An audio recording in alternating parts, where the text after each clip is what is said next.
Dear students, welcome to GCU Learning Management System. Dear students, chapter number 5 आज हमारा last lecture है जिसमें हम डिस्कस करेंगे शेप्स ऑफ सब शेल्स। सब शेल्स के बारे में हमने पढ़ लिया था एजीमुथल क्वांटम नंबर में कि सब शेल्स एस, पी, डी और एफ हैं, और फिर हमने इनकी शेप्स भी पढ़ ली थी कि जो एस है ये स्फेरिकल सिमेट्रिकल होता है, बाकी सारे डंबल शेप्ड होते हैं। आज हम इनकी शेप्स ड्रा करेंगे। सबसे पहले हम देख लेते हैं सब शेल्स। सब शेल्स एस, पी, डी और एफ ये हमने डिस्कस कर लिए थे एजीमुथल क्वांटम नंबर से। एजीमुथल क्वांटम नंबर में जब एल की वैल्यू 0 होती है तो सब शेल एस होता है। जब एल की वैल्यू 1 होती है तो सब शेल पी, एल की वैल्यू 2 तो सब शेल डी, और एल की वैल्यू 3 हो तो सब शेल एफ होता है। ये हमने डिस्कस कर लिया था। फिर ये भी देख लिया था कि किसी भी ऑर्बिट में या शेल में कितने सब शेल होते हैं, और सब शेल्स में फिर हमने ऑर्बिटल्स भी डिस्कस कर लिए थे। अब हम इनकी शेप्स ड्रा करते हैं वन बाय वन। सबसे पहले है shape of S orbital. S orbital की ये जो शेप है ये स्फेरिकल होती है, जिसको हम एक सर्कल से रिप्रेजेंट करते हैं। अब S orbital, S subshell spherical symmetrical है, लेकिन जैसे जैसे प्रिंसिपल क्वांटम नंबर की वैल्यू बढ़ती चली जाती है इसका साइज बड़ा होता जाता है।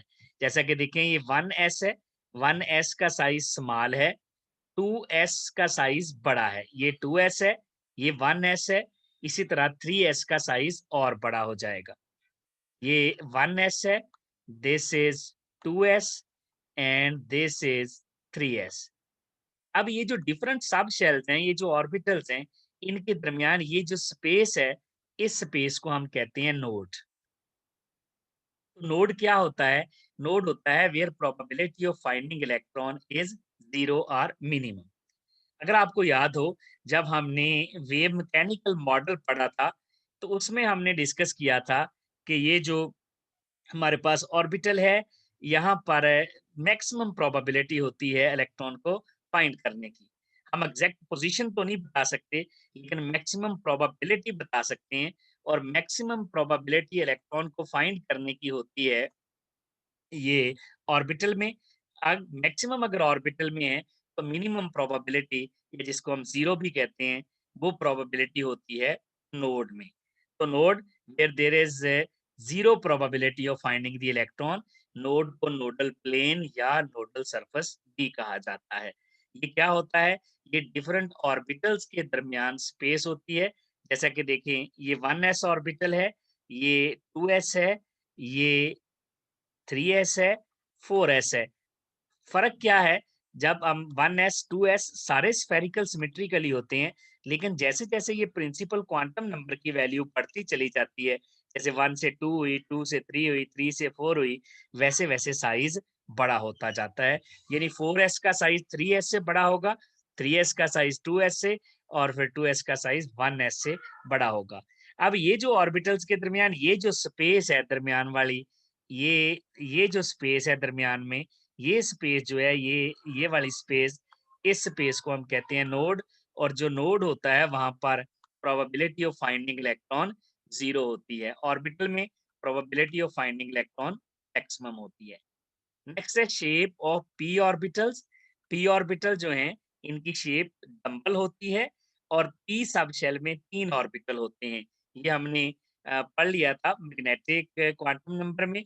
मैग्नेटिक क्वांटम नंबर ने हमें बताया था कि सब शेल में ऑर्बिटल कितने होते हैं। अगर आपको उसका फार्मूला भी याद हो तो हमने इस फार्मूले से m is equal to 2l+1, l की वैल्यू 0 1 2 3 लगा के नंबर ऑफ ऑर्बिटल फाइंड कर लिए थे। तो पी सब शेल में जो ऑर्बिटल होते हैं वो 3 होते हैं, पी एक्स, पी वाई और पी जी। एक्चुअली ये डायरेक्शन है, सब शेल की डायरेक्शन को ही ऑर्बिटल कहते हैं कि वो एक्स एक्सिस के साथ है, वाई के साथ है या जी के साथ है। अब जो पी एक्स है, अगर ये 2px होगा तब भी डंबल शेप्ड होगा, अगर ये 3px होगा तब भी डंबल शेप्ड होगा, अगर ये 4px होगा तब भी डंबल शेप्ड होगा। फर्क क्या होगा, जैसे जैसे प्रिंसिपल क्वांटम नंबर की वैल्यू बढ़ती जा रही है, वैसे वैसे साइज बड़ा होता जा रहा है। यानी 2px का साइज स्मॉल है, तो 3px का साइज इससे बड़ा, 4px का साइज इससे भी बड़ा होता जाएगा। सिमिलरली अगर py है, तो 2py का साइज स्मॉल होगा, 3py जो है इसका साइज और बड़ा होता जाएगा, 4py का साइज और बड़ा होता जाएगा। तो प्रिंसिपल क्वांटम नंबर की वैल्यू बढ़ने से शेप तो वही रहती है, लेकिन साइज बड़ा होता जाता है, जैसा कि एस में भी हमने देखा और पी में भी। अब है डी सब शेल। जो डी सब शेल है, इसमें 5 ऑर्बिटल होते हैं, D X Y, D Y Z, D X Z और D X square Y square और डी जी स्केयर। अब इसमें जो फर्स्ट वाले हैं, ये जो पहले 3 हैं, ये वाले ये होते हैं बिटवीन दी एक्सेस। ये एक्सेस के दरमियान होते हैं, जबकि जो D X square Y square है या डी जी स्केयर है, ये होते हैं ऑन दी एक्सेस। ये हैं बिटवीन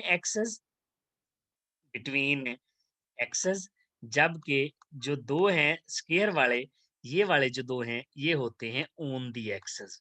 यानी ये जो D X square Y square है, ये एक्सेस के ऊपर होगा, एक्स के ऊपर और वाई के ऊपर। यहाँ पर देखें, ये डी एक्स स्केयर है, ये एक्स एक्सेस के ऊपर है, और D Y square Y axes के ऊपर है। इसी तरह डी जी स्केयर जो है, ये डी जी स्केयर ये जी एक्सेस के ऊपर होगा विद द कॉलर।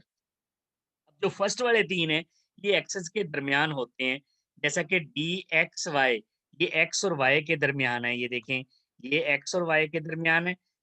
इसमें 2 लोब होते हैं, डबल डंबल होता है, सॉसेज शेप। तो ये देखें, ये एक्स और वाई के दरमियान है। ये डी एक्स जी, एक्स और जी के दरमियान है, और इसी तरह डी वाई जी, ये वाई और जी के दरमियान है। तो बिटवीन दी एक्सेस होंगे और ऑन दी एक्सेस होंगे। टोटल डी के जो है ये 5 ऑर्बिटल्स होंगे। तो S spherical symmetrical, P dumbbell shaped है, जो डी है ये भी डंबल शेप्ड है, ये लेकिन इसमें लोब्स ज्यादा होते हैं। जबकि जो एफ की शेप्स हैं, ये हमारे सिलेबस में नहीं है। एफ में 7 ऑर्बिटल्स होते हैं और इनकी बहुत ही कॉम्प्लिकेटेड शेप्स होती हैं। अब अगर हम इनकी अरेंजमेंट चेक कर लें, जो सब शेल्स हैं, जैसा कि देखें, ये हमारे पास 1s है, पहले शेल में होता ही 1s है। दूसरे शेल में 2 सब शेल होते हैं, एक एस और दूसरा पी। जो 1s है, उससे 2s का साइज बड़ा होता है। This is 2s। ये हमारे पास एक्सेस हैं, एक्स वाई और इस तरह से जी एक्सेस। अब ये 2s है रेड कलर में, इसके साथ साथ दूसरे शेल में जो है हमारे पास पी भी होते हैं, तो वो इस तरह से अरेंज होते हैं, इस तरह ये पूरी एक स्पेस बन जाती है 3D, जहां पर 3 डायमेंशनल मूवमेंट जो होती है वो शो कर रहा होता है इलेक्ट्रॉन। इसी तरह जब यहाँ पर 3s आएगा, तो 3s का साइज इनसे और भी बड़ा हो जाएगा। This is 3s spherical symmetrical. और फिर जो 3s है, 3s के साथ 3p भी होगा और 3d भी होगा, और फिर यहाँ पर 3p और 3d भी यहाँ पर डंबल शेप्ड में इस तरह से अरेंज होना स्टार्ट हो जाएंगे। ये p ऑर्बिटल हो जाएंगे, और p के साथ ही यहाँ पर d भी अरेंज होना शुरू हो जाएंगे, और यहाँ पर एक इलेक्ट्रॉनिक क्लाउड आ जाएगा, जहाँ पर probability of finding electron maximum होती जाएगी। तो इस तरह से जो ऑर्बिटल्स हैं वो अरेंज करते रहते हैं, और ऑर्बिटल्स में इलेक्ट्रॉन फाइंड करने की प्रोबेबिलिटी मैक्सिमम होती है। ये है डियर स्टूडेंट्स, हमारा आज का lecture shapes of the sub shells. Thank you very much.